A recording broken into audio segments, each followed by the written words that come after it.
got visions in my head. People tell me that I'm crazy. I tell them that's exactly it. I'm so excited to be talking today. First off, I'm jealous. Jocelyn has an incredible blowout right now. Like, I'm very jealous of the blowout situation. But I'm also really excited to talk to you. I've been doing so much research. I asked on Instagram. I love the topic of like healthy relationships because I feel like it's not talked about enough as far as like being linked to like emotional health. You have, I mean, there's just so many things I want to talk to you about. First thing, I want to get into CBT and neuro-linguistic programming. I know you're certified in both. Can you give us a little background on the two? Yeah, so cognitive behavioral therapy and neurolinguistic programming are just fancy ways of saying that your feelings dictate your thoughts, which then lead you to your beliefs, and your beliefs are the operating structure for all of your actions and habits. So in traditional therapy, they look at your habits and they want to unravel that to get to new beliefs. And this is the opposite. It says, okay, let's get to what belief you formed when you were 10, 15, 25. Let's get to that root and then start changing the belief so that you then change your actions and habits. What do you see happening when I just think about messages I get, DMs I get, friends talking, people believing that they're either not worthy of a relationship or also that like a good thing won't last in their life? Like, what have you observed about that? Yeah. So if someone has the belief, this is a great example. If someone has the belief that things won't last in their life, that means that they'll probably enter into the relationship with a little bit less trust and a little bit higher of a guard up. So they won't necessarily be able to be relaxed in their full authentic selves because they're constantly going to be anticipating that there's an end date, that it's going to come to an end. And all of their decisions and actions from that point forward will be dictated by that belief and assumption. And so they'll self-prophesy, they'll bring that to pass. That's like what they say, the self-fulfilling prophecy. That's it. Because you'll find the evidence that proves, oh, there's the proof that that's going to end, that this isn't going to last. Or, oh, there's the proof that I'm not enough for this person or that I don't deserve this kind of love. They'll find the evidence to prove their belief right. So it really comes down to what were the circumstances surrounding the development of that belief that I'm not worthy or that I'm not enough. And then starting to find the evidence to the contrary, so we can actually retrain our brains to jump to new conclusions. And when we start, okay, so let's say that it's, I'm not enough. Then what we could do is on a day-to-day basis, start to create a list. It's a habit change, right? So at the end of every day, create a list of all the things you did today that were enough. What did you done at work? You fed your dog? You walked your dog? You washed your hair, right? These are all like the basic things that we overlook. And even just capturing those moments can start to get your brain back on a new belief of like, oh yeah, the things I do are enough. Like I do deserve to be acknowledged for these things, even if they are seemingly small. And then they start to balloon from there. Then you're like, oh yeah, shit, I just nailed it at work. Like, and you start to give yourself that credit on a more consistent basis. Have you noticed anything in particular with children of divorce? Oh yeah, I would say that children with divorce, they're navigating a whole different family system and having to look at how they relate to people and safety and trust. And if that divorce was a rupture that wasn't tended to for the child, then, many children that come from divorce experience that lack of trust, that feeling of inevitability that things could end, that your world could be turned upside down and you never know when that's going to happen, right? Because the conversation going on between the parents may have been happening for some time and the child would have been shielded from that reality. So by the time that the news hits them, it's sort of like, wow, my whole world instantly is going to change. And I have no voice and no control and no power in this. And so that's often why you'll see kids rebelling, pushing back, trying to get some sort of sense of control back in their lives. And that can last not just during that divorce period, but well after that as well. I want to talk a little bit about happy partners. How did you end up starting this? Like, how did this come about? Yeah, I'm going to show it to you. So it's actually a card deck, and we have a journal now. And this is a relationship check-in method. So it's really a process for shifting the conversation from reactive, that like dreaded we need to talk moment. This takes it into a proactive thing. So we're not just talking when something's bad, when something's happened and I need to address it with you. It's more of like, let's just proactively check in, like what's going on for you? What's up at work? What are you preparing for? What do we want to create together? And the conflict piece is one of 5 categories. The other 4 are refriending. So staying connected in your friendship as a couple. It's sex and intimacy, it's gratitude, and it's future gazing. What do we want to build together? So it really starts to give you a framework for healthy communication in a proactive way. As far as healthy communication goes on a day-to-day, let's say people don't have the cards or it has gotten to more of a reactive phase, what are some words you want to avoid when trying to, healthily communicate? Yeah. So I think the biggest tip that you can take away from this is if you can get to a simple structure of a sentence, I feel blank when trigger, whatever the trigger is, happens, and here's what I would want instead. So I feel really frustrated when you leave your clothes all over the house. And so what I would need in this moment is for maybe twice a week for you to go around the house and just collect all your things and put them back away. Right. So I know that I'm saying that in a very not reactive place. So I think practicing that when you're not reactive, so that when you are reactive, that's going to be your first nature response to go into, wow, I'm feeling frustrated. I'm feeling angry. I'm feeling disappointed. I'm feeling really upset right now. And then that allows the person to not feel like you're attacking them, right? That you're not putting the blame on them. You're not pointing the finger. You make me feel so upset when you leave your stuff around, right? There's a difference. You're still going to upset, but you're not naming your feeling. You're not taking ownership for your experience up front. And so I think that one tactic can be really helpful for anybody in relationship. And that's not just romantic relationship. That could be at work. That could be with a family member, a sibling, someone at the grocery store. Everyone. What are your thoughts on the saying, don't go to bed angry? Like, would you prefer that someone takes time so they don't emotionally react, or learn how to not emotionally react and not go to bed angry? Like, what do you think of that? If you're in a heightened sense of a fight and it is healthier for you to take the space, as long as that's done in communication. If you're saying, hey, this is not going to go somewhere tonight and we're not energetically tasked to handle this right now, we're not resourced to handle this right now, let's go to bed and let's pick it up tomorrow when we get back from work. Then the communication is not like, I'm abandoning you, I'm stonewalling, I'm shutting this off, and I'm going to go to bed and I'm going to stew on it. It's actually saying like, hey, neither one of us is in a place to really reach a solution right now. So the healthier decision, even if we're going to bed frustrated, is to go to bed.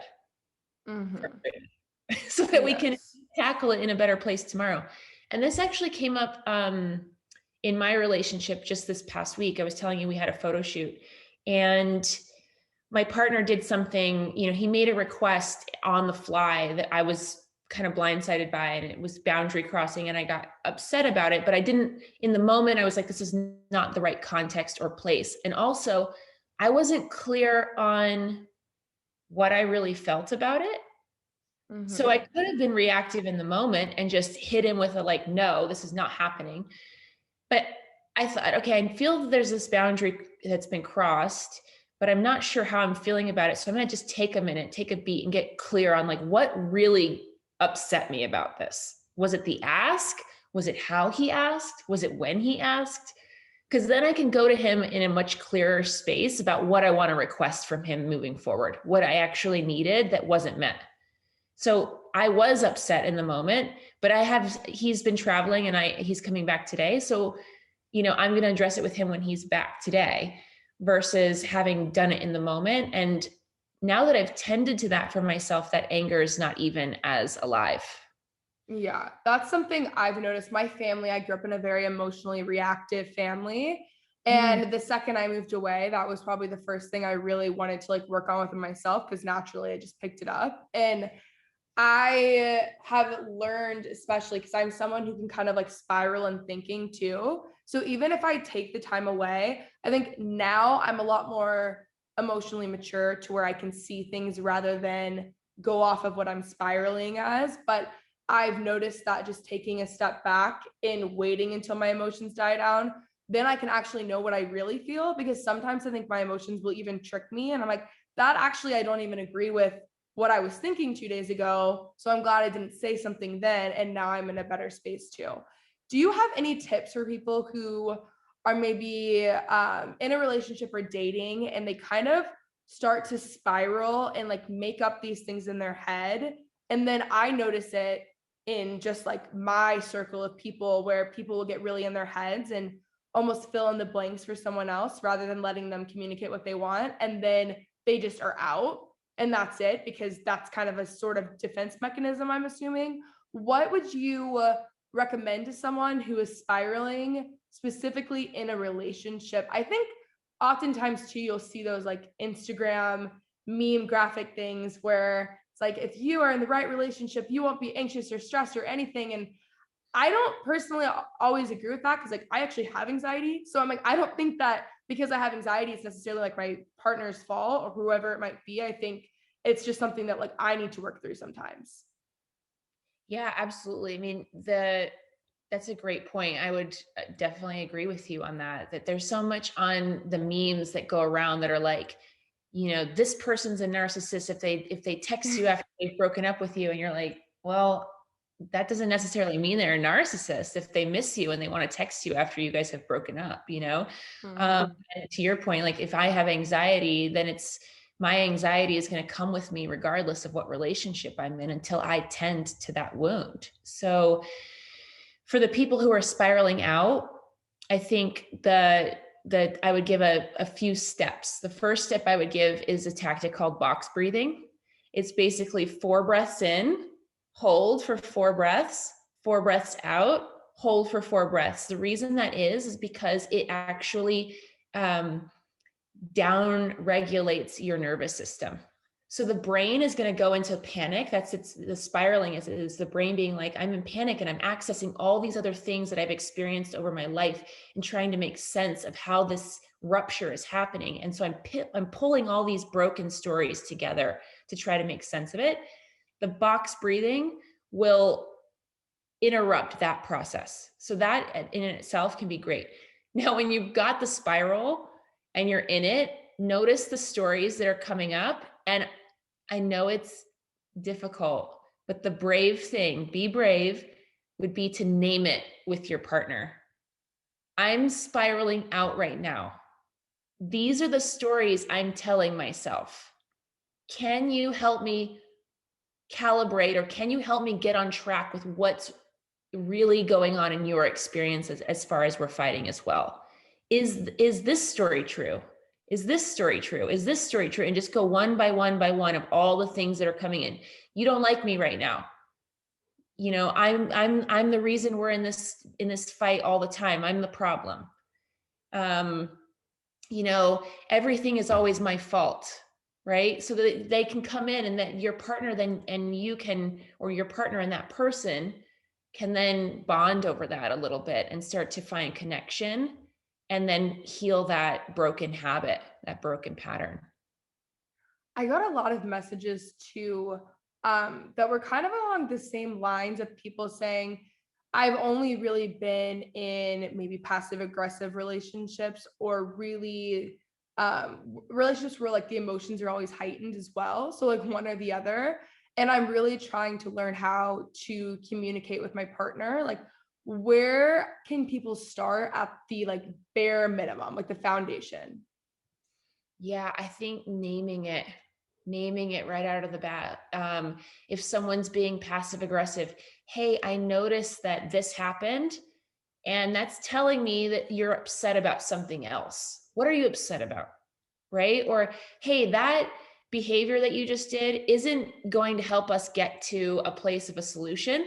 And I really want to be in this with you, and I really want to reach a solution. So it's just going in and naming what is going on versus taking on that negative energy. Because that's what the passive aggression is trying to do, right? It's, I'm so upset that I'm going to do some sort of, I feel like you've perpetrated on me. So I'm going to do some sort of subverted act to try to transfer this yucky feeling that I've got onto you so that you're also feeling it, right? So if that person who's on the receiving end of that passive aggressivity can say, oh, like this isn't about me, and they're trying to transfer some icky feeling. So now I know that they've got an icky feeling going on. Let me just see what that icky feeling is. Mm-hmm. Kind of shut it down. Hey, I sense that you've got something going on with you. What's going on with you?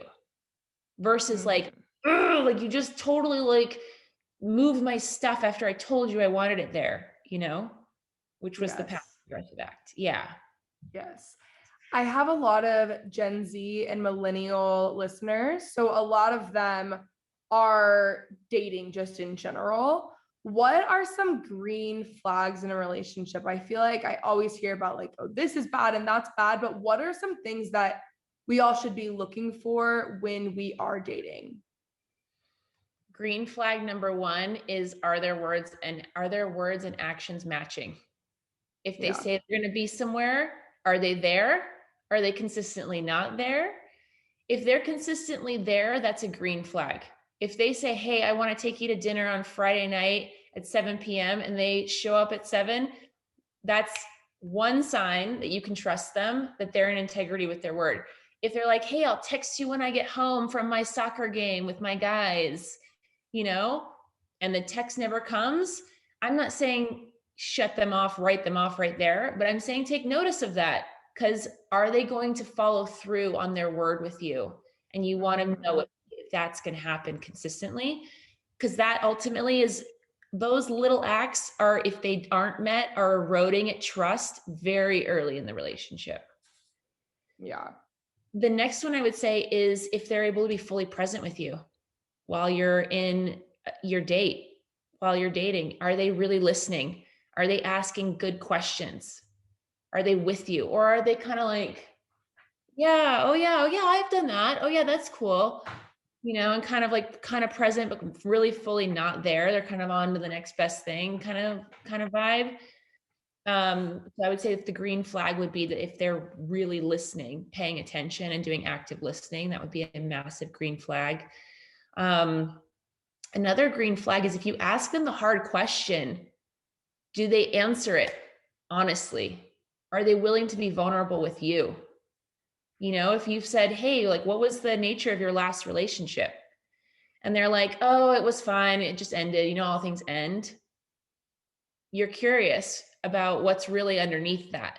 The person who's willing to be radically honest with you and be like, yeah, it was tough, and this is what happened, and this is why we were in a match, allows you to, again, feel that trustworthiness. So I would say those are 3 strong ones.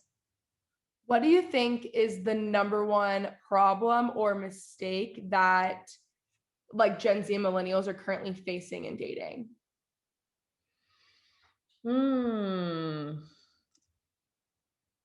What first came to me as you asked that question was this idea that it's okay to drop everything and run to land your partner. And I think maintaining your sense of self and staying core to who you are, and moving slowly. It doesn't have to go fast. Actually, moving slowly is a good sign. I'd put that again in the green flag bucket. If it's rushed and it feels like it needs to go a mile an hour, and they're skipping steps to kind of fake intimacy with you, I would put that in red flag. Slowness, earning your space would be a green flag. And so I would say millennials, Gen Zers, you don't have to rush. There's no timeline. And hold on to your sense of self. Don't drop everything just because the person you're dating is available at that particular time. Hold true to you. and really, allow that person to hold true to them too. If they're, if it's meant to be, you'll find a way to move slowly and be in a relationship. I noticed something just within like my life, people around me, dating, obviously this is what people talk about almost the most out of anything, is that something I see all the time is that I feel like people just don't have the tools to actually communicate either what their needs or their expectations, or something as small as this hurt me. And rather than actually have a conversation, they just write it off as like, this isn't right and we're done. That's something I see all the time. And obviously when that happens, it's like that partner is probably like not for you. But I also think on the other end, we have this idea where we expect perfection sometimes, and for people to either ourselves or our partner to have already arrived at like we're fully ready and fully capable. So in that space, like what are some ways that you would recommend people like learning those tools, whether it's self-soothing or being able to communicate with people, like consistently growing, but also being in a space where it's like, oh, I think I can actually be in a relationship. I'm not going to expect perfection out of myself either. Yeah, relationship is the container of growth. So when we're in relationship, that's really where we learn all our wounds, all our superpowers, all our special talents, all the things we get to grow on, right? And I don't just mean romantic relationship. I mean, my relationship to food can shed a lot of light. My relationship to working out, my relationship to, people on the street, to homeless people, to the waiters, right? You can observe all of these areas because they're shedding light on your programming. So when you're in relationship and something's triggered you, actually, this just came up yesterday with a client who was on a terrible first date. And she was saying, this guy was just terrible. He just kept saying all these like negative things. And he was just so doomsday and just so aggressive. And I was halfway through, this is not going to be another date. And then she said that after they parted, he said, there's not going to be a second date. And she's like, no problem. There's not going to be a second date for me either. And then he texted her something really mean about her dating profile after they had departed. And she was like, why would he have said that? Like, who says that kind of thing to someone? And I said to her, the universe just gifted this person because he knew exactly what to say to you to try to hurt. And it's hurting you.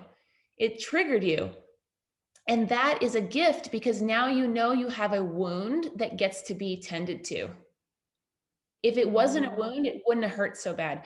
So when you're in the relationship, the conscious relationship is actually looking at like, oh, my triggers are these beautiful gifts that I'm being given to shed some light on areas where I get to heal a broken pattern, a belief I took on, something that's not fully healed from a parental relationship or a story I took on by being bullied in school, right? So the trigger is not the walking away point. The trigger is the place to get curious and say, okay, and is this person that I'm dating going to show up to help me heal that wound, to support me while I'm healing that wound, not taking it on for me and not leaving me alone, abandoned with it, but being there to understand that the trigger is happening for a reason and they are part of my process and I'm a part of their process. And together, being in it actually heals both parties. From both perspectives of that, from showing up there to help them heal, and then also being the one who is being healed, how do you handle that? Because it's, obviously it's not like you're taking that on, but how do you walk through that practically? Yeah, so it could look like, hey, when I'm feeling left out, I get triggered and I shut down and I want to isolate myself. So when you notice that I'm isolating myself, can you reach out to me? Can you come into the room and say, hey, I notice you're isolating. Are you on that old thing that's happening? Are you okay? And do you want to be alone still? Just even those little acts of like how to invite your partner into just knowing what's going on for you, that's inch number one on the healing, right? It could go as far as, hey, when I'm spiraling out like this, can you tell me that it's going to be okay? that even though I'm spiraling out, that we'll figure it out. Right? Just even that, knowing that like I'm accepted in my spiral, I'm accepted in my, shaming myself, and that my partner, I'm not asking him to do anything about it for me. I'm just asking him to tell me something, or her or them, that can help me feel safe and help me heal that wound. And that person may never have shown up for someone in that way. And that's why it could be healing for them too, because you're telling them how they can show up for you and support you. And that's setting your partner up for success to win in the relationship as well. That's really good. How would you recommend someone deal with past relationship trauma? Oh my gosh. Very vague, I know. Throwing the softballs at me here. Past relationship trauma, I think that what we talked about a minute ago about the triggers, really looking at that past relationship and saying, I actually just did a post on this about when the healing process, grieving that relationship, grieve the relationship, really ask yourself, what drew me to that person? What was going on for me that I called in someone who could treat me that way, or who I allowed to treat me in this way? How is it serving me to be in that relationship? And what did I learn from them? What did this gift me? So for me, being in a crazy toxic relationship in my mid-20s, I had a light bulb moment where I was like, oh my God, this is my mom. This is like the pattern I was playing out with my mom. And if I don't figure this out, this is going to repeat over and over again. And I don't want this to repeat. So now I get to figure out what is inside of me that's drawing me to people who are replicating that old childhood pattern. So I would say, look at the past relationship, look at the past trauma, ask yourself the hard questions, do some self-reflection, and then start to tend to all those hurts, all those beliefs that maybe you just are not serving you where you want to be going. It's almost like it's both a mirror and then also like breaking the cycle. 100%. You got to break the cycle. Let's say someone is in a new dating relationship. How do they start that off, like setting the foundation for having good communication, obviously having happy partners? But how do they do that from day one of dating? Yeah, I would give it a minimum of 3 dates. First, give 3 dates and do that observation. Look for those green flags. See if this person's really going to be enrolled in mutual movement with you, if they're going to be up for conscious relationship, right? Because you don't want to pursue this kind of, hey, I want to do a more proactive communication about relationship with someone who you've identified in 3 dates isn't going to be on the same roller coaster with you, right? Or isn't down to get in the car and go on a road trip in the way that you are. So I would give it the 3 dates. And after that 3rd date, then start introducing the idea of like, hey, I could really see this going somewhere. And, as we get to continue to know each other, I'd love if we could just be more vocal about where we're both at with this dating process. Right? Like if you're into it, like I love hearing that you're into it. If I'm into it, like I'm going to share with you that I'm into it. If there's something going on, I want to be able to voice that, because that's the kind of culture I'm looking to create in relationship. And guess what? The person who's not up for that is going to bolt. Yeah. They're going to bolt, and that's going to be the gift. Thank you, because I'm committed to creating a certain type of culture in my relationships. And the person who hears that and bolts is not the person who's going to co-create that with me. Very true. That's very good. Thank you so much for coming on. I have loved talking with you. Where can they find you, and where can they find and buy Happy Partners? Yeah, happypartnersproject.com to check out the check-in card deck and the journal that has 12 lessons for relationship.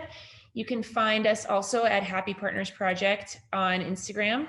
And it's Jocelyn J on social media as well. So you can find me there. But it's been a joy. It's been a joy talking to you. You definitely gave me the hard question. I hope that your audience got some good juice out of that. Thank you. I've got reasons for my absence. People tell me that I'll burn out. I tell them I'm not like the rest.